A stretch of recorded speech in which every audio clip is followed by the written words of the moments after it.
सभी छात्रों को नमस्कार। आज हम करेंगे राजस्थान शिक्षा विभाग द्वारा जारी क्वेश्चन बैंक का सॉल्यूशन।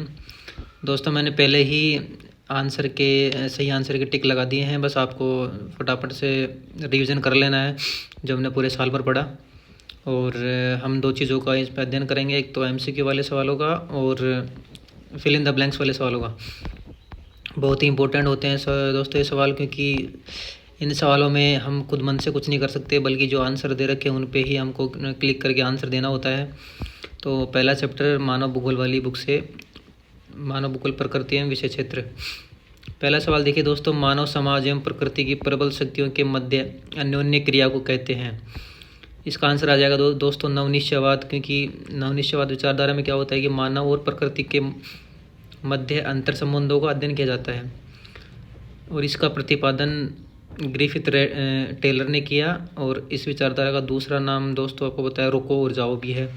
संभववाद विचारधारा का प्रतिपादन किया विडाल डी लाप्लास ने।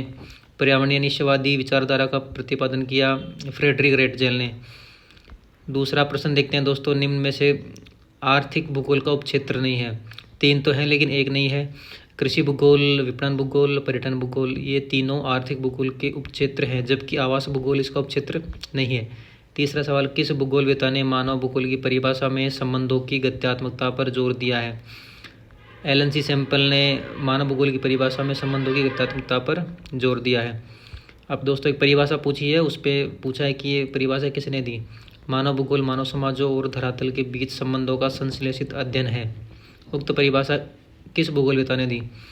दोस्तों ये पता है कि मानव समाज और धरातल के बीच संबंधों का संश्लेषित अध्ययन के बारे में फ्रेडरिक रेटजेल ने ये परिभाषा दी है। ग्रिफिथ टेलर जो कि नवनिश्चयवाद विचारधारा के जनक हैं, लाप्लास संभववाद के, एलन सी सैम्पल भी निश्चयवादी विचारधारा की जो रेटजेल की शिष्या थी। क्वेश्चन नंबर 5, रुको और जाओ निश्चयवाद संकल्पना के प्रतिपादक कौन थे? दोस्तों रुको और जाओ निश्चयवाद विचारधारा का दूसरा नाम नवनिश्चयवाद विचारधारा है, जिसका प्रतिपादन ग्रिफिथ टेलर ने दिया। मानव भूगोल के अध्ययन की कौन सी विचारधारा मानव जाति, प्रजाति, धर्म आधारित सामाजिक वर्गों पर जोर देती है? दोस्तों ये व्यवहारवादी विचारधारा है जो इन सभी विचारधाराओं पर जोर देती है। इसी क्रम में आमूलवादी विचारधारा, जिसे रेडिकल विचारधारा भी कहा जाता है, ये विचारधारा निर्धनता के कारण बंधन, गरीबी, सामाजिक असमानता के बारे में बात करती है। सबसे इम्पोर्टेंट बात दोस्तों, ये कार्ल मार्क्स के सिद्धांत पर आधारित है। अब आ जाते हैं दोस्तों चैप्टर नंबर 2, विश्व जनसंख्या वितरण और घनत्व और वृद्धि में। निम्न में से किस महाद्वीप में जनसंख्या सर्वाधिक है? दोस्तों आपको पता है कि एशिया महाद्वीप में विश्व की सर्वाधिक जनसंख्या निवास करती है, तो आंसर आ जाएगा बी। निम्न में से कौन सा जनसंख्या वितरण को प्रभावित करने वाला भौगोलिक कारक नहीं है? तीन तो दोस्तों भौगोलिक कारक हैं और एक आर्थिक कारक है। भूआकृति, जल की उपलब्धता, जलवायु, ये तीनों भौगोलिक कारक हैं, जबकि औद्योगिकरण, नगरीकरण और खनिज ये तीनों आर्थिक कारकों में आते हैं। लोगों की संख्या और भूमि के आकार के बीच अनुपात को कहते हैं, इसे जनसंख्या घनत्व कहते हैं दोस्तों। कुल जनसंख्या बटे कुल क्षेत्रफल के अनुपात को जनसंख्या घनत्व कहते हैं। इसकी परिभाषा पूछे तो प्रति इकाई क्षेत्रफल में निवास करने वाले लोगों की संख्या जनसंख्या घनत्व कहलाती है। जबकि जनसंख्या वृद्धि की परिभाषा क्या कहलाएगी? समय के दो अंतरालों के बीच एक क्षेत्र विशेष में होने वाली जनसंख्या में परिवर्तन को जनसंख्या वृद्धि कहा जाता है। निम्न में से कौन सा एक विरल जनसंख्या वाला क्षेत्र नहीं है? तीन तो हैं जहाँ पे जनसंख्या बिल्कुल कम पाई जाएगी, जबकि एक क्षेत्र है जहाँ जनसंख्या सर्वाधिक पाई जाती है। अटाकामा दोस्तों एक मरुस्थल है, भूमध्य रेखीय प्रदेश और ध्रुवीय प्रदेश, इन तीनों में जनसंख्या विरल है, जबकि दक्षिण पूर्वी एशिया ये विरल जनसंख्या वाला क्षेत्र नहीं, यहाँ पे भारी मात्रा में जनसंख्या पाई जाती है। प्रश्न नंबर 6, निम्न में से कौन सा एक प्रवास का प्रतिकर्ष कारक है? प्रतिकर्ष कारक नहीं है। प्रतिकर्ष कारक वे कारक होते हैं जो इन व्यक्तियों को अपने से दूर करते हैं। बेरोजगारी अपने से दूर करेगी, उस स्थान को छोड़ने के लिए मजबूर करेगी। महामारियां हैं, उपद्रव हैं। जबकि शैक्षणिक सुविधाएं अपकर्ष कारकों में आएंगी जो व्यक्तियों को आकर्षित करें, जैसे अच्छी मूलभूत सुविधाएं, रोजगार के बेहतर अवसर, अच्छी स्वास्थ्य चिकित्सा सुविधाएं, ये सारी चीज़ें अपकर्ष कारक में आएंगी। किस विद्वान ने कहा था कि लोगों की संख्या खाद्य आपूर्ति की अपेक्षा तीव्र गति से बढ़ेगी? मतलब खाद्य आपूर्ति तेज़ी से घटेगी और जनसंख्या तेज़ी से बढ़ेगी। ये दोस्तों माल्थस ने कहा 1798 में कहा। निम्न में से कौन सा जनसंख्या परिवर्तन का घटक नहीं है? जनसंख्या परिवर्तन के 3 घटक हैं दोस्तों, जन्म, मृत्यु और प्रवास। जबकि औद्योगिकरण किसी प्रकार का जनसंख्या में परिवर्तन नहीं ला सकता। निम्न में से किस महाद्वीप की जनसंख्या सबसे कम है? आपको पता है दोस्तों, एशिया की सर्वाधिक, उत्तरी अमेरिका की भी जनसंख्या काफ़ी ज़्यादा है और यूरोप की काफ़ी ज़्यादा है। जबकि ओशनिया जो कि वर्तमान ऑस्ट्रेलिया है, यहाँ जनसंख्या सबसे कम पाई जाती है। वह स्थान जहाँ से लोग गमन करते हैं वह उद्गम स्थान होगा। कोई व्यक्ति अपने स्थान को छोड़ के अन्यत्र स्थान पर जाके बस जाता है तो वह जिस स्थान को छोड़कर वह अन्यत्र स्थान पर गया है, तो छोड़े गए स्थान को उद्गम स्थान कहा जाता है। इमर्सन के अनुसार स्वर्ण नहीं वरन किसी देश के निवासी उसके वास्तविक धन होते हैं। दोस्तों फिल इन द ब्लैंक्स वाले दोस्तों क्वेश्चन आएंगे, तो आपको ये वाले सवाल एक नज़र में देख लेने हैं। विश्व की जनसंख्या असमान रूप से वितरित है। असमान रूप से जनसंख्या परिवर्तन के 3 घटक हैं, मृत्यु, जन्म और प्रवास। स्थान जहां लोग आगमन करते हैं वह गंतव्य स्थान कहलाएगा दोस्तों, और जहां से लोग गमन करते हैं वो स्थान उद्गम स्थान कहलाएगा। जनसंख्या घनत्व का सूत्र देखो दोस्तों को पता है, कुल जनसंख्या बटे कुल क्षेत्रफल, ये जनसंख्या घनत्व का सूत्र है। तीसरे चैप्टर आ जाते हैं दोस्तों, मानव विकास। पहला प्रश्न देखते हैं, मानव विकास की अवधारणा का प्रतिपादन किस अर्थशास्त्री ने किया था?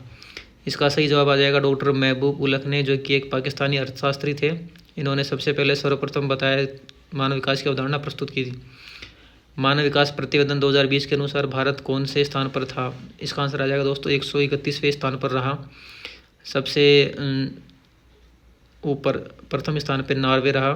अंतर्राष्ट्रीय श्रम संगठन ILO ने मानव विकास के किस उपागम को प्रस्तावित किया? बहुत ही इंपॉर्टेंट सवाल है दोस्तों। इसका आंसर है आधारभूत आवश्यकता उपागम। चौथा सवाल, इनमें से किसका संबंध गुणात्मक परिवर्तन से है? गुणों में परिवर्तन होगा जो मूल्य सापेक्ष हो। दोस्तों ये विकास में ही हो सकता है कि गुणात्मक परिवर्तन हो। मानव विकास सूचकांक की शुरुआत कब हुई? मानव विकास सूचकांक की शुरुआत 1990 से चली आ रही है दोस्तों। छठा प्रश्न देखते हैं, मानव विकास प्रतिवेदन 2020 में किस देश का स्कोर सर्वोच्च रहा है? ये इसका आंसर आ जाएगा दोस्तों नॉर्वे। नॉर्वे का स्थान सर्वोच्च रहा है। वृद्धि का अर्थ मात्रात्मक परिवर्तन है, जबकि विकास का अर्थ गुणात्मक परिवर्तन है। तो वृद्धि का अर्थ है मात्रात्मक परिवर्तन।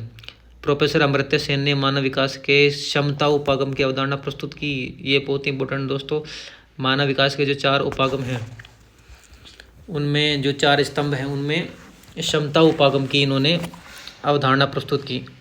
आय उपागम मानव विकास के सबसे पुराने उपागमों में से एक है। मानव विकास के 4 स्तंभ हैं दोस्तों, समता, सशक्तिकरण, क्षमता और उत्पादकता। अब आ जाते हैं दोस्तों प्राथमिक क्रियाएं, चैप्टर नंबर 4 इकाई नंबर 3। इससे एक बड़ा प्रश्न आने की संभावना है। उनमें से प्राथमिक क्रिया का उदाहरण नहीं है। 3 तो होंगे और एक नहीं होगा। आखेट है दोस्तों, कृषि है, मत्स्य पालन है, जबकि विनिर्माण द्वितीय क्रियाकलाप का उदाहरण है। निम्न में से कौन सी रोपण फसल नहीं है? रोपण फसल पता है दोस्तों आपको कि औपनिवेशिक दौर के दौरान अंग्रेज़ों द्वारा या फिर यूरोपीय लोगों द्वारा इन फसलों को उगाया गया, जिनमें कॉफ़ी, रबड़, गन्ना शामिल है, जबकि चावल इसमें शामिल नहीं है। रबड़ की कृषि कृषि की प्रमुख विशेषता है? दोस्तों रोपण कृषि की प्रमुख विशेषता है। स्थानांतरित कृषि को लयांग कहा जाता है। लयांग या लदांग, ये मलेशिया व इंडोनेशिया में कहा जाता है दोस्तों। मेक्सिको में मिल्पा कहा जाता है, भारत में झूमिंग कहा जाता है और ब्राज़ील में छेना कहा जाता है। निम्न में से कौन सी गहन निर्वाह कृषि की मुख्य फसल है?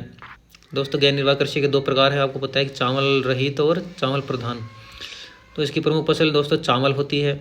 सहकारी कृषि में सबसे अधिक सफलता किस देश में मिली? डेनमार्क देश ऐसा देश है जहाँ पे प्रत्येक किसान सहकारी संस्था बनाकर कृषि करता है। निम्न में से कौन सा शीतोष्ण घास का मैदान नहीं है? Pampas, Downs, velds, savanna. Savanna दोस्तों अफ्रीका के भूमध्य रेखीय क्षेत्र में पाए जाते हैं, जो कि उष्णकटिबंधीय क्षेत्र हैं, जबकि ये तीनों शीतोष्ण कटिबंधीय घास के मैदान हैं। पंपास पाए जाते हैं अर्जेंटीना में, डाउन्स पाए जाते हैं ऑस्ट्रेलिया में और वेल्स साउथ अफ्रीका में पाए जाते हैं। प्रेरीज पाए जाते हैं दोस्तों उत्तरी अमेरिका में। स्टेपीज पाए जाते हैं यूरेशिया के कुछ भागों में। रूस में सामूहिक कृषि को कहा जाता है कोल खहोज कहा जाता है दोस्तों, कोल खहोज। कुछ रिक्त स्थान दे रखे हैं दोस्तों। च्युइंगम को चबाने के बाद शेष बचे भाग को चिकल कहा जाता है दोस्तों। जूमिंग कृषि को मेक्सिको में मिल्पा कहा जाता है। ब्राज़ील में कॉफ़ी के बागानों को फेजेंडा कहा जाता है। अंगूर की कृषि, खट्टे फलों की कृषि भूमध्य सागरीय कृषि की विशेषता होती है। भोजन संग्रह व आखेट प्राचीनतम ज्ञात आर्थिक क्रियाएं हैं। जो सबसे पहले इंसान करता था, भोजन संग्रह करता था और आखेट करता था। आप देख लेते हैं दोस्तों चैप्टर नंबर 5 द्वितीय क्रिया के बारे में। विनिर्माण का शाब्दिक अर्थ पूछा है दोस्तों। विनिर्माण का शाब्दिक अर्थ है हाथ से बनाना। प्रसिद्ध कोयला क्षेत्र रूहर जर्मनी में शामिल है। जर्मनी देश में है दोस्तों ये। निम्न में से कौन सा कारक उद्योगों की अवस्थिति को प्रभावित करता है? कच्चा माल, श्रम आपूर्ति, बाजार तक पहुंच, ऊर्जा संसाधन।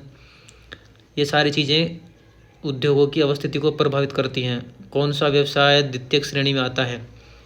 निर्माण, विनिर्माण, प्रसंस्करण, ये तीनों चीज़ें द्वितीय श्रेणी में आती हैं। विश्व का सबसे बड़ा इस्पात उत्पादक देश है। ये 2 सवाल दोस्तों अपने चैप्टर में नहीं दे रखे, फिर भी इनके आंसर आपको जान लेना आवश्यक है। चीन जो कि सबसे बड़ा इस्पात उत्पादक देश है। रूस का प्रमुख लौह इस्पात क्षेत्र यूराल है। उनमें से भारत का लौह इस्पात केंद्र है दुर्गापुर है। विश्व के देश और उनके लौह इस्पात केंद्रों का मिलान कीजिए। सभी स्थान मिले हैं दोस्तों। भारत में दुर्गापुर है। पश्चिम बंगाल में चीन का मचुरिया, रूस का यूराल, अमेरिका का पीट्सबर्ग।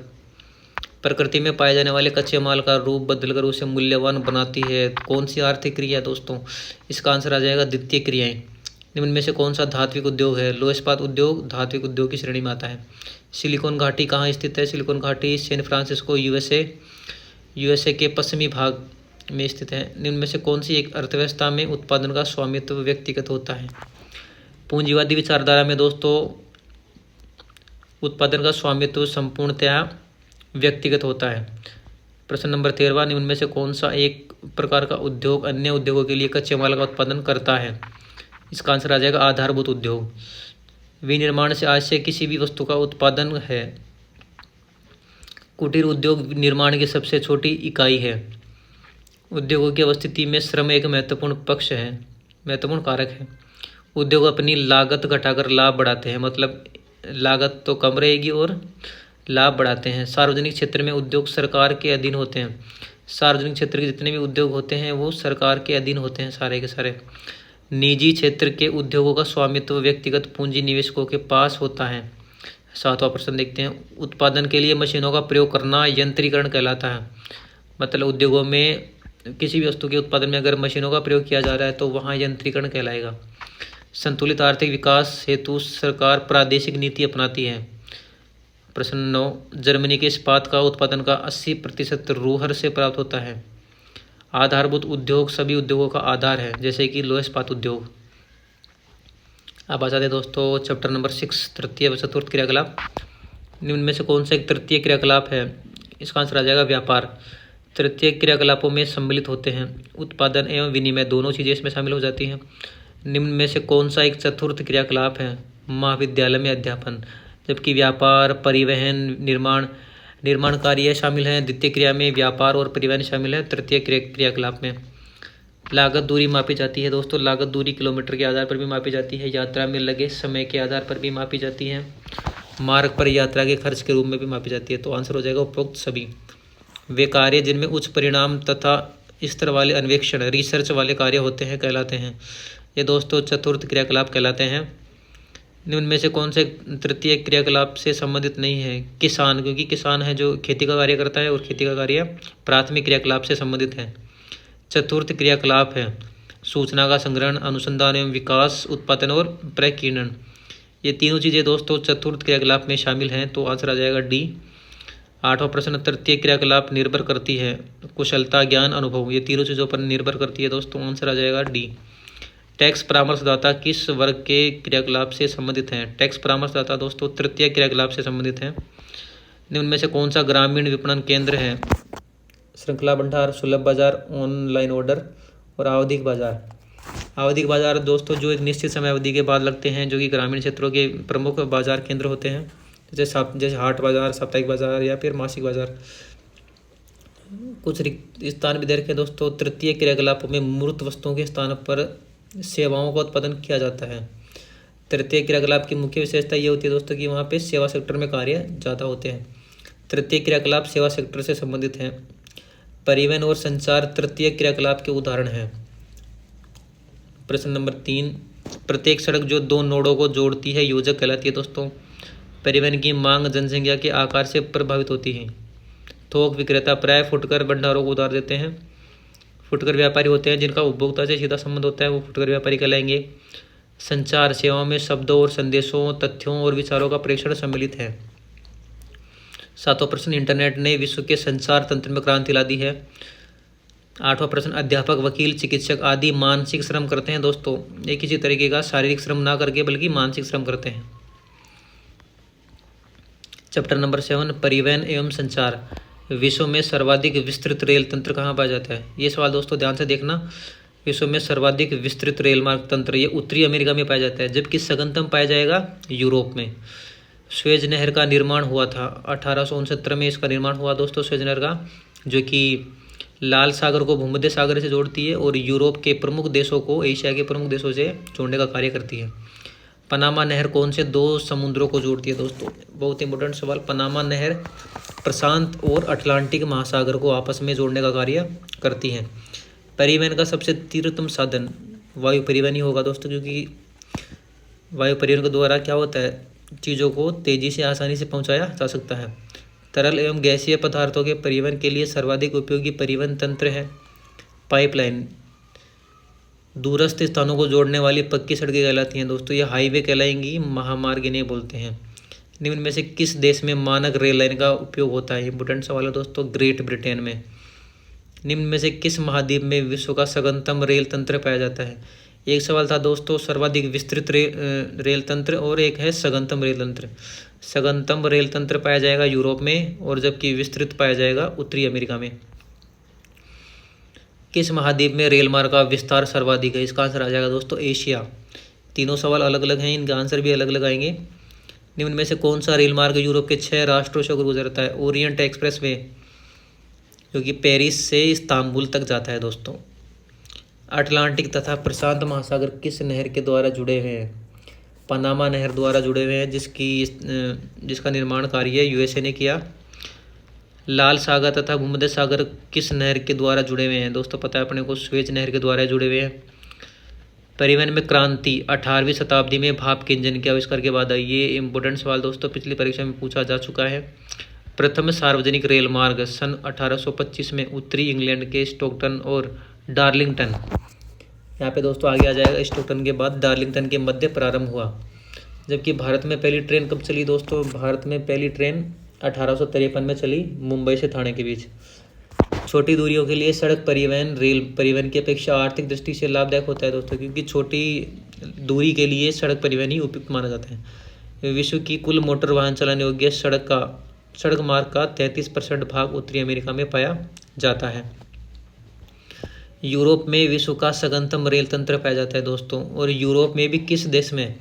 बेल्जियम में रेल घनत्व सर्वाधिक पाया जाता है। इसी के साथ चैप्टर नंबर 8 अंतर्राष्ट्रीय व्यापार।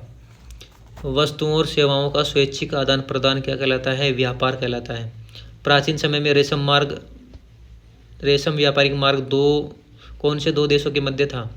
रोम से चीन। ये दोस्तों ये मार्ग जाता था, लगभग 6000 किलोमीटर इसकी दूरी थी, जो कि मध्य एशिया के भागों को यूरोप के देशों से जोड़ने का कार्य करता था। WTO विश्व व्यापार संगठन की स्थापना कब हुई? WTO की स्थापना होती है 1995 में और इसका कार्य क्या होता है? अंतर्राष्ट्रीय व्यापारिक नियम बनाना तथा उन्हें लागू करना। विश्व व्यापार संगठन का मुख्यालय कहाँ है? जिनेवा स्विट्जरलैंड में है दोस्तों। उनमें से किस एक से विश्व व्यापार का सर्वाधिक प्रवाह होता है? उत्तरी अमेरिका से दोस्तों सर्वाधिक विश्व का व्यापार का प्रवाह होता है। आसियान का मुख्यालय कहाँ है? आसियान का मुख्यालय जकार्ता इंडोनेशिया में है। जकार्ता इंडोनेशिया की राजधानी है। गेट का गठन कब किया गया? गेट का गठन 1948 में किया गया है, जो कि WTO का ही पूर्ववर्ती एक संगठन है। जबकि 1 जनवरी 1995 में विश्व व्यापार संगठन की स्थापना की गई। सन 2016 में विश्व व्यापार संगठन में कितने देश शामिल थे? 164 देश शामिल थे दोस्तों इसमें। व्यापार का आरंभिक स्वरूप विनिमय था, मतलब वस्तु के बदले वस्तु का आदान प्रदान होता था। अंतर्राष्ट्रीय व्यापार की दुनिया में मुख्य प्रवेश द्वार पतन तथा पोताश्रय हैं। ये दो पतन और पोताश्रय हैं जो कि अंतर्राष्ट्रीय व्यापार की दुनिया के मुख्य प्रवेश द्वार हैं। यहाँ द्वारा लिख रखा है लेकिन द्वार होगा दोस्तों यहाँ। अंतर्राष्ट्रीय व्यापार उत्पादन में विशिष्टीकरण का परिणाम है। कोची व कारवाड़ा नौसैनिक पत्तन है जो कि केरल में है, केरल और कर्नाटक में। दोस्तों भारत लोग और अर्थव्यवस्था बुक का पहला चैप्टर जनसंख्या वितरण तथा घनत्व तथा संगठन। भारत में पहली संपूर्ण जनगणना कब हुई? दोस्तों भारत में पहली जनगणना अगर सवाल पूछे तो 1872 में हुई, जबकि पहली संपूर्ण जनगणना 1881 में हुई। निम्न में से कौन सा एक समूह है भारत में विशालतम भाषाई समूह है? भारतीय आर्य इसका आंसर आ जाएगा। भारतीय आर्य जो विशालतम भाषाई समूह है, जबकि चीनी तिब्बतीय किरात सबसे छोटा भाषाई समूह है। भारत का सर्वाधिक जनसंख्या वाला राज्य उत्तर प्रदेश है, फिर महाराष्ट्र है। जनगणना 2011 के अनुसार भारत में श्रमिकों का अनुपात रहा है 39.8 रहा है दोस्तों। जनसंख्या की विस्फोट अवधि का काल 1951 से 1981 के बीच जनसंख्या विस्फोट का काल माना जाता है, जिसके प्रमुख कारण हैं 1971 में बांग्लादेश से युद्ध और वहाँ के प्रवासियों का भारत में आ जाना और अच्छी स्वास्थ्य चिकित्सा सुविधाओं का होना। भारत में पाए जाने वाले सबसे छोटा धार्मिक समूह दोस्तों जैन भारत का सबसे छोटा धार्मिक समूह है। किस राज्य में सर्वाधिक नगरीय जनसंख्या पाई जाती है, प्रतिशत पाई जाती है? दोस्तों इसका आंसर हो जाएगा गोवा। 2011 की जनगणना के अनुसार सबसे कम जनसंख्या वाला राज्य सिक्किम है दोस्तों। सन 2011 की जनगणना के अनुसार भारत का औसत जनसंख्या घनत्व कितना रहा? 382 प्रति व्यक्ति वर्ग किलोमीटर। भारत में जनसंख्या की तीव्र वृद्धि का मुख्य कारण है तीव्र जन्मदर इसका प्रमुख कारण है दोस्तों। भारत में जनसंख्या का वितरण प्रतिरूप असमान पाया जाता है। राष्ट्रीय युवा नीति 2014 में आरंभ की गई। अब दोस्तों आप एक सवाल का आंसर बताओ कि इस नीति के अनुसार कितने आयु वर्ग के लोगों को युवा माना गया है? जनगणना 2011 के अनुसार देश की कुल जनसंख्या का 68.84 भाग गाँवों में रहता है। ये इंपॉर्टेंट सवाल है। आधुनिक भारत में 22 भाषाएं अनुसूचित हैं। यूएनडीपी का हिंदी में पूरा नाम संयुक्त राष्ट्र विकास कार्यक्रम। इसकी फुल फॉर्म दोस्तों पिछली परीक्षाओं में पूछी जा चुकी है। लद्दाख क्षेत्र में बौद्ध धर्म मानने वालों की संख्या सर्वाधिक है। सन 2011 की जनगणना के अनुसार भारत की जनसंख्या 121 करोड़ आंकी गई है। दूसरा चैप्टर मानव बस्तियां आकार और प्रकार में भिन्न होती हैं। नगर आर्थिक वृद्धि के नोड के रूप में काम करते हैं। गुच्छित ग्रामीण बस्ती घरों का एक संकुलित रूप से निर्मित क्षेत्र होता है। प्रश्न नंबर 4 नगरीय बस्तियां सामान्यतः सहत और विशाल आकार की होती हैं। 5वां प्रश्न प्रशासकीय कार्य प्रशासनिक नगरों में संपन्न किए जाते हैं। ग्रामीण बस्तियां अधिकांशतः प्राथमिक आर्थिक क्रियाओं पर आधारित होती हैं। वाराणसी प्रयाग मदुरई ये तीनों के तीनों दोस्तों धार्मिक नगरों में शामिल हैं। वर्ष 2011 में भारत में नगरीकरण का स्तर 31.26% था। प्रश्न नंबर 9 उच्चतर क्रम में प्रशासनिक मुख्यालयों वाले शहरों को प्रशासनिक नगर कहा जाता है। कोयम्बटूर जमशेदपुर भिलाई इत्यादि औद्योगिक नगरों का उदाहरण है। पत्तन मुख्यतः आयात और निर्यात कार्यों में संलग्न रहते हैं। विशेषीकृत नगर भी महानगर बनने पर बहुप्रकार्यात्मक बन जाते हैं। नगला और ढाणी दोस्तों ये पल्ली बस्तियों के ही अन्य नाम हैं। नशीराबाद उधमपुर मऊ बबीना ये गेरिसन नगर है दोस्तों, छावनी नगर हैं। 19वीं शताब्दी में आधुनिक उद्योगों पर आधारित नगरों का जन्म हुआ। मुंबई भारत का सबसे बड़ा नगरीय संकुल है। चैप्टर नंबर 3 दोस्तों भू संसाधन तथा कृषि। भू उपयोग संबंधी अभिलेख रखता है दोस्तों, ये रखता है भू राजस्व विभाग। भौगोलिक क्षेत्र की सही जानकारी देने का दायित्व भू राजस्व विभाग का है। नहीं दोस्तों इसका आंसर आएगा भारतीय सर्वेक्षण विभाग। भारतीय सर्वेक्षण विभाग का कार्य होता है भौगोलिक क्षेत्र की सही जानकारी देना। इसका आंसर गलती से टिक हो गया, दूसरे का आंसर आएगा ए। प्रश्न नंबर 3 भारत में प्रमुख फसल ऋतुएं हैं। खरीफ, रबी, जायद, ये तीनों ही प्रकार की फसल ऋतुएं भारत की प्रमुख हैं। शस्य गहनता को प्रभावित करने वाला प्रमुख कार्य है उर्वरक भी है, सिंचाई भी है और कृषि का यंत्रीकरण। ये तीनों ही कारक शस्य गहनता को प्रभावित करते हैं। रबी की फसल का समय है। रबी की फसल आपको दोस्तों पता है कि अक्टूबर नवंबर में बुआई होती है, जबकि मार्च अप्रैल में कटाई हो जाती है। जून से सितंबर किस कृषि ऋतु का समय होता है? जून से सितंबर खरीफ की फसल का समय होता है। पश्चिम बंगाल में चावल की बोई जाने वाली विभिन्न किस्में या फसलें कौन सी हैं? ओसमन और बोरो, ये उपयुक्त तीनों पश्चिम बंगाल में बोई जाने वाली विभिन्न कृषि फसलें हैं दोस्तों। निम्न में से मोटे अनाज में सम्मिलित हैं ज्वार, बाजरा, मक्का, ये तीनों ही मोटे अनाज में शामिल हैं। निम्न में से कौन सा सिंचित क्षेत्रों में भू निम्नीकरण का प्रमुख प्रकार है? मृदा लवणता सिंचित क्षेत्रों में भू निम्नीकरण का प्रमुख प्रकार है। निम्न में से किन देशों में गेहूं एवं चावल की उन्नत किस्मों का विकास किया गया है? दोस्तों 2 देश हैं जिनसे हमने हरित क्रांति के दौरान ये उन्नत किस्म के बीज मंगवाए, मेक्सिको और फिलीपींस से। भारत में गैर कृषि कार्यों में प्रयुक्त भूमि का विस्तार किस क्षेत्र की भूमि की हानि पर हो रहा है? कृषि योग्य एवं कृषि योग्य व्यर्थ भूमि पर। ऐसी कृषि योग्य भूमि जो 1 वर्ष से अधिक लेकिन 5 वर्ष से कम समय तक कृषि रहित रहती है, इसे बोलते हैं पुरातन परतीय भूमि। बहुत ही इंपॉर्टेंट सवाल है। चावल उत्पादन में भारत का विश्व में स्थान है दूसरा। उनमें से कौन सी एक खाद्य एवं चारा फसल है? मक्का जो है दोस्तों खाद्य और चारा फसल दोनों है। गन्ना उत्पादन में भारत का विश्व में कौन सा स्थान है? द्वितीय स्थान है। पहला स्थान ब्राज़ील। लाल चना पिजन पी के नाम से जाने वाली दाल कौन सी है? अरहर दोस्तों लाल चना पिजन पी के नाम से जानी जाती है। भारत का 90% सोयाबीन का उत्पादन निम्न 2 राज्य करते हैं, मध्य प्रदेश और महाराष्ट्र। इन 2 राज्यों में भारत के कुल सोयाबीन का लगभग 90% भाग उत्पादित किया जाता है। भारत में विश्व के 11% अनाज का उत्पादन होता है। भू राजस्व विभाग भू उपयोग संबंधी अभिलेख रखता है। ये दोस्तों फिर से ये सवाल आ चुका है, इसको भी ढंग से याद करके जाना। प्रश्न नंबर 3, अर्थव्यवस्था का आकार समय के साथ बदलता है। गेहूँ शीतोष्ण कटिबंधीय फसल है दोस्तों, जो कि सर्दियों के महीनों में उगाई जाती है। संरचना के आधार पर खाद्यान्नों को अनाज तथा दालों में वर्गीकृत किया जाता है।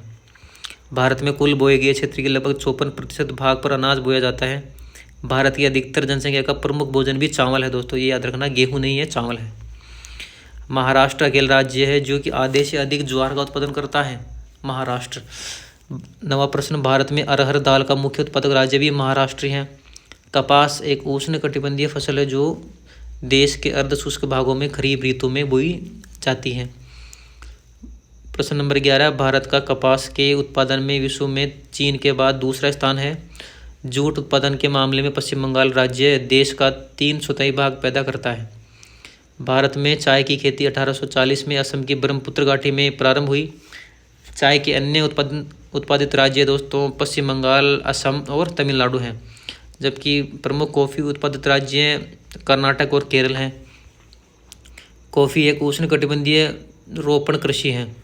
सर्वाधिक कॉफ़ी का उत्पादन किया जाता है ब्राज़ील में। ब्राज़ील में कॉफ़ी के बागानों को फेजेंडा भी कहा जाता है। पश्चिम बंगाल और बिहार राज्य में भौमजल के अधिक उपयोग से भूमिगत जल में किस प्रकार का संकेंद्रण बढ़ गया?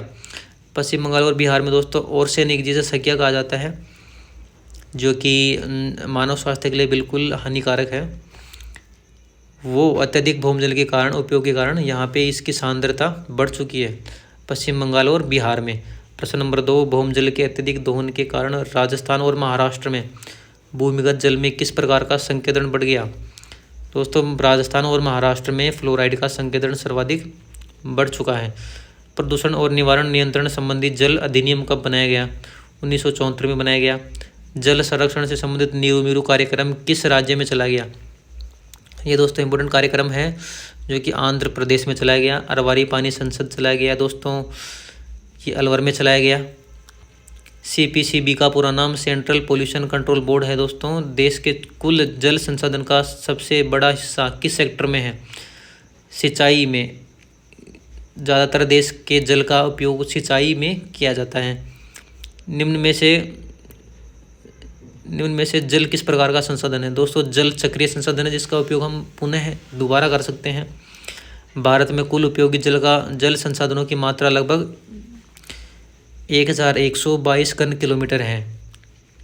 भारत निम्न में से किस नदी बेसिन में वार्षिक जल प्रवाह का सबसे कम भाग उपयोग में ले पाता है? दोस्तों, ब्रह्मपुत्र का सबसे कम भाग उपयोग में ले पाता है। 11वां प्रश्न है, क्षेत्रफल की दृष्टि से भारत का सबसे बड़ा नदी बेसिन कौन सा है? गंगा नदी है। हरियाली परियोजना, हरियाली के नाम से दोस्तों आपको लग सकता है कि ये वृक्षारोपण से संबंधित हो, बल्कि यह जल संभर प्रबंधन से संबंधित है। राजस्थान में वर्षा का जल संग्रहण ढांचे कहलाते हैं, टांका कहलाते हैं, जो कि पश्चिमी राजस्थान में काफ़ी आपको देखने को मिल जाएंगे। निम्न में से राष्ट्रीय जल नीति किस वर्ष संशोधित की गई? देखिए दोस्तों, राष्ट्रीय जल नीति किस वर्ष लागू हुई? इसका आंसर आ जाएगा 2002 में लागू की गई। लेकिन किस वर्ष संशोधित की गई? इसका आंसर आ जाएगा 2012। पृथ्वी का लगभग 71% भाग धरातल पानी से आच्छादित है। जल एक चक्रीय संसाधन है। पारंपरिक रूप से जल एक कृषि प्रधान देश है। पारंपरिक रूप से भारत एक कृषि प्रधान देश है। प्रश्न नंबर 4, सिंचाई की व्यवस्था बहुफसलीकरण को संभव बनाती है। क्योंकि सिंचाई से क्या होता है दोस्तों, हम अनेक प्रकार की फसलें उगा सकते हैं। जल संभर प्रबंधन से तात्पर्य मुख्य रूप से धरातल और भूमि जल संसाधनों का सही प्रबंधन से है। इसकी परिभाषा दोस्तों पूछ सकता है आपको कि जल संभर प्रबंधन क्या है, तो आपको आंसर में लिखना है कि इसका तात्पर्य है धरातल और भूमि जल के संसाधनों का सही प्रबंधन करना। धरातल के ऊपर व भूगर्भ में पाए जाने वाले समस्त जल भंडारों को जल संसाधन कहा जाता है। देश में कुल नदियाँ, उनकी सहायक नदियाँ जिनकी लंबाई 1.6 किलोमीटर से अधिक है, की संख्या कितनी है? 10,360 ऐसी नदियाँ हैं जिनकी लंबाई 1.6 किलोमीटर से अधिक है। भारत में सभी नदी बेसिनों का औसत वार्षिक प्रवाह 1869 घन किलोमीटर है। चैप्टर नंबर 5 पे आ जाते हैं दोस्तों, खनिज एवं ऊर्जा संसाधन। निम्न में से धात्विक खनिज नहीं है जिनमें धातु के अंश नहीं पाए जाते। लोहे में पाए जाते हैं, मैग्नीज में पाए जाते हैं, तांबे में पाए जाते हैं, जबकि कोयले में नहीं पाए जाते। कोयला एक अधात्विक खनिज है। निम्न में से किस क्षेत्र में ज्वारीय ऊर्जा विकसित करने की अपार संभावना है? दोस्तों, ज्वार कहाँ पे आ सकता है? ज्वार आएगा तटीय क्षेत्रों में। तटीय क्षेत्र में भारत के प्रमुख राज्य शामिल हों। भारत में कोयले के कुल उत्पादन का कितना % दामोदर, सोम, महानदी, गोदावरी नदियों की घाटियों में पाया जाता है? इसका आंसर आ जाएगा 97% भाग का कोयला दामोदर, सोम और महानदी, गोदावरी नदियों में घाटियों में पाया जाता है। चौथा प्रश्न, निम्न में से कौन सा अधात्विक खनिज है? तो अभ्रक, चूना पत्थर और क्वार्टरजाइट, ये तीनों अधात्विक खनिज है। बॉक्साइट में किसका विनिर्माण किया जाता है? बॉक्साइट से एल्यूमिनियम का निर्माण किया जाता है। इंपॉर्टेंट सवाल है दोस्तों। ऊर्जा के परंपरागत स्रोत कौन से हैं?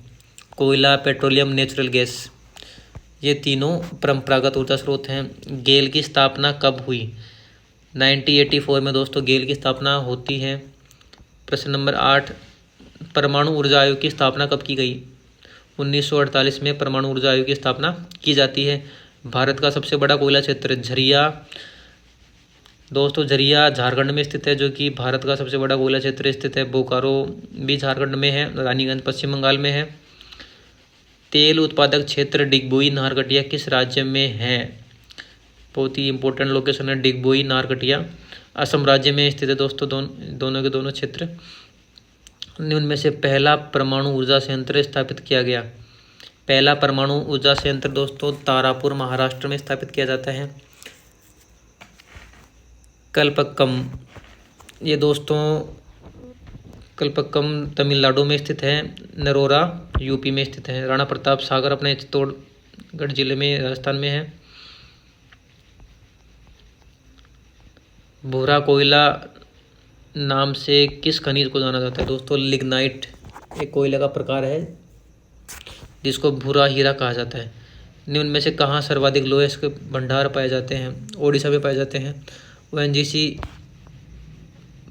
तेल एवं प्राकृतिक गैस आयोग की स्थापना कब हुई? 1956 में होती है दोस्तों। इसकी स्थापना राजस्थान के किस जिले में सौर ऊर्जा गृह स्थापित किया गया है? जोधपुर जिले में दोस्तों सौर ऊर्जा गृह स्थापित किया गया है। लोहे अयस्क प्रगलन के लिए प्रमुख कच्चा माल है मैग्नीज, दोस्तों लोहे अयस्क प्रगलन के लिए प्रमुख कच्चा माल है, जबकि बॉक्साइट एल्यूमिनियम के लिए। बॉक्साइट का सबसे बड़ा उत्पादित राज्य कौन सा है? उड़ीसा इसका सर्वाधिक उत्पादित राज्य है। भारत के 2/3 कोयला भंडार पाए जाते हैं दोस्तों, दामोदर घाटी में पाए जाते हैं। हेमेटाइट किस अयस्क का प्रकार है? हेमेटाइट दोस्तों लोहे अयस्क का प्रकार है। एंथ्रेसाइट, हेमेटाइट, ये दोनों लोहे अयस्क के प्रकार हैं। निम्न में से नवीकरणीय योग्य ऊर्जा स्रोत हैं। तो सौर ऊर्जा को दोबारा से नवीकरण किया जा सकता है। कोयला मुख्यतः गोंडवाना युग की चट्टानों में पाया जाता है, जो कि छोटा नागपुर पठार के क्षेत्र में इस प्रकार का कोयला आपको देखने को मिल जाएगा। यूरेनियम में थोरियम नाभिकीय ऊर्जा में प्रयोग में लाए जाते हैं। राजस्थान में अभ्रक पट्टी लगभग 320 किलोमीटर लंबी फैली हुई है। प्रश्न नंबर 4, धातु के स्रोत धात्विक खनिज कहलाते हैं। लोहे अयस्क के प्रगलन में के लिए मैग्नीज ईंधन अनिवार्य है दोस्तों। जब भी लोहे को पिघलाया जाएगा तो मैग्नीज कच्चा माल इसमें मिलाया जाएगा। महासागरीय धाराएं ज्वारीय ऊर्जा का अपरिमित भंडार हैं। ज्वारीय ऊर्जा। अधात्विक खनिज कार्बनिक उत्पत्ति के होते हैं। धात्विक खनिजों को लोहे एवं अलोहे धात्विक श्रेणी में बांटा गया है। केरल राज्य में मोनोजाइट, थोरियम एवं बॉक्साइट क्ले के निक्षेप पाए जाते हैं। डोलोमाइट तथा चूना पत्थर सीमेंट उद्योग के लिए कच्चा माल उपलब्ध करवाते हैं दोस्तों। कृष्णा गोदावरी कावेरी घाटी में खनिज तेलों के निक्षेप पाए गए हैं। प्रश्न नंबर 12, हमारे देश में लोहे अयस्क के 2 प्रमुख प्रकार हेमेटाइट तथा मैग्नेटाइट पाए जाते हैं।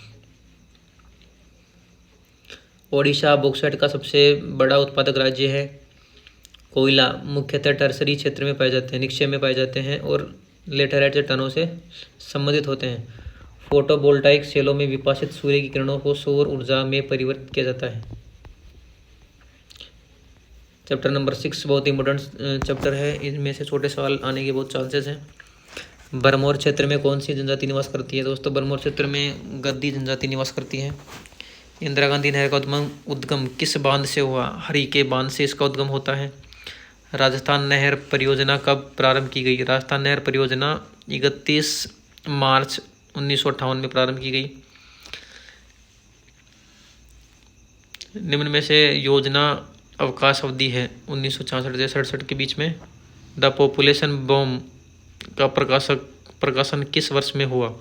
1968 में हुआ दोस्तों। एयरलिच की पुस्तक है our common future, Woodland report, Brundtland report दोस्तों। ये ब्रटलैंड रिपोर्ट है जो कि 1987 में प्रकाशित हुई। ब्रटलैंड आयोग का संबंध है सतपोषणी विकास से संबंध है इसका। गद्दी जनजाति के लोग गद्याली भाषा बोलते हैं। विश्व पर्यावरण एवं विकास आयोग की स्थापना 1987 में होती है। पर्वतीय क्षेत्र विकास कार्यक्रम को 5वीं पंचवर्षीय योजना में प्रारंभ किया जाता है। आर्थिक विकास के लिए संसाधनों के साथ साथ तकनीक और निवेश की भी आवश्यकता होती है दोस्तों। बरमौर जनजातीय क्षेत्र के हिमाचल प्रदेश के चंबा जिले में स्थित है। नीति आयोग का गठन दोस्तों 2015 में किया गया। 7वां प्रश्न, इंदिरा गांधी नहर तंत्र की सभी लिफ्ट नहरें मुख्य नहर के बाएं किनारे से निकलती हैं।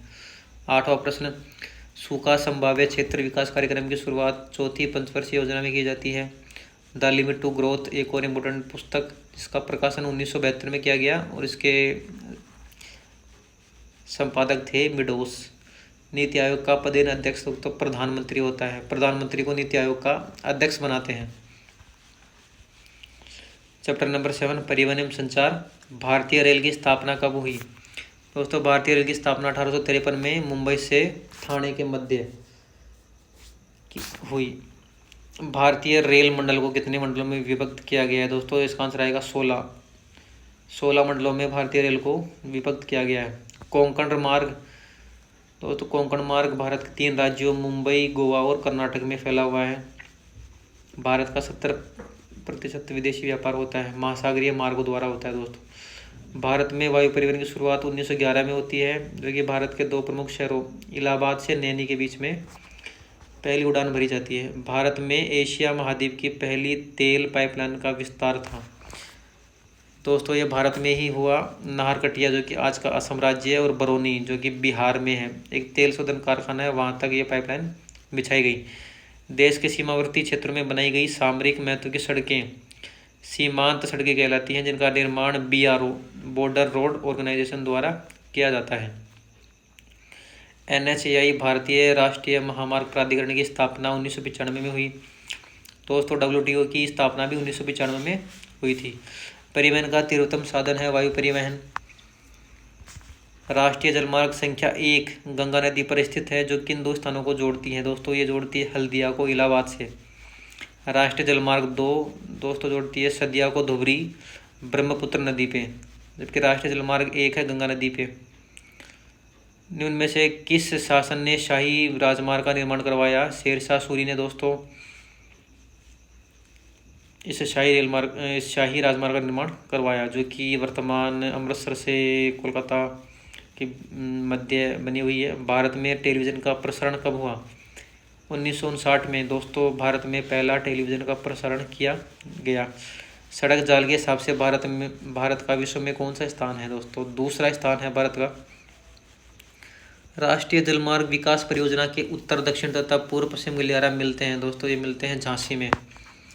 स्वर्णिम चतुर्भुज परियोजना जिन प्रमुख शहरों को जोड़ती है? दोस्तों ये 4 प्रमुख शहरों को जोड़ती है, दिल्ली, मुंबई, चेन्नई और कोलकाता को।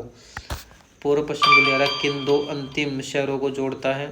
सिलचर से पोरबंदर को ये जोड़ता है पूर्व पश्चिम गलियारा। उत्तर पश्चिम रेल मंडल मुख्यालय स्थित है? दोस्तों ये जयपुर में स्थित है। उत्तरी रेल मंडल मुख्यालय स्थित है, ये नई दिल्ली में स्थित है। कोंकण रेलवे का निर्माण 1998 में किया गया, जो कि 3 राज्य महाराष्ट्र, गोवा और कर्नाटक में से होकर गुजर रहा है। जनसंचार तंत्र के उदाहरण हैं दोस्तों रेडियो और टेलीविज़न जनसंचार तंत्र के उदाहरण हैं। इनसैट का पूरा नाम इंडियन नेशनल सैटेलाइट सिस्टम है दोस्तों। भारत के राष्ट्रीय जलमार्ग नंबर 2 का विस्तार सदिया से धुबरी, जो कि ब्रह्मपुत्र नदी पर बना हुआ है। भारत का सबसे बड़ा व्यापारिक साझेदार देश है दोस्तों, वो है संयुक्त राज्य अमेरिका। कौन से पत्थर का निर्माण पेट्रोलियम उत्पादों एवं उर्वरकों की आयात के उद्देश्य के लिए किया गया था?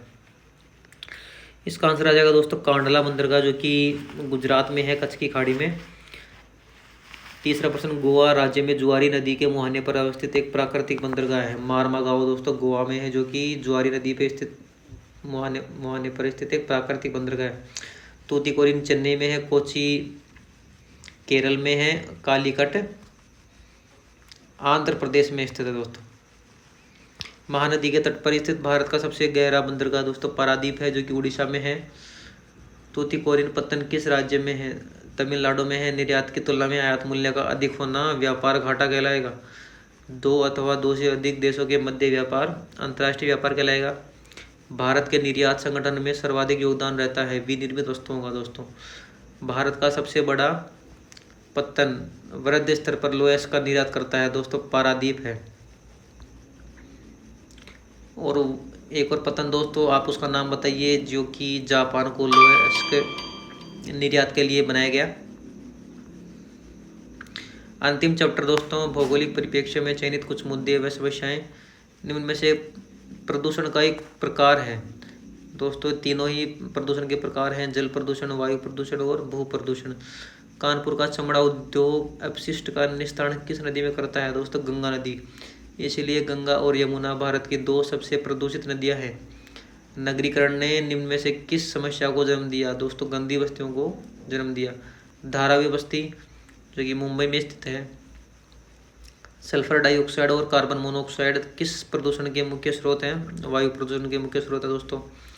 निम्न में से जल प्रदूषण का एक मुख्य स्रोत है उद्योग में भी कपड़ा और चमड़ा उद्योग सर्वाधिक जल प्रदूषण का मुख्य कारण है। निम्न में से वायुजन्य रोग है दोस्तों, फेफड़ों के रोग है जो वायुजन्य रोग है। निम्न में से भू निम्नीकरण का कारक है उक्त सभी। निम्न में से सबसे प्रदूषित नदी है यमुना नदी। कौन सा प्रदूषण स्थान विशिष्ट होता है? दोस्तों ध्वनि प्रदूषण स्थान विशिष्ट होता है। राष्ट्रीय स्तर पर गंगा की सफाई के लिए चलाया गया अभियान कौन सा है? वो है नमामि गंगे। दोस्तों इसी के साथ आपको कल की परीक्षा के लिए ऑल द बेस्ट मेरी तरफ से। 100 में से 100 का जो सपना देखा है वो ज़रूर पूरा होगा। आप निष्फिक्र हो के अच्छे मन से अपने आराध्य ईश्वर का नाम लेते हुए कल की परीक्षा देवें और सफलता हासिल करें। गुड लक दोस्तों।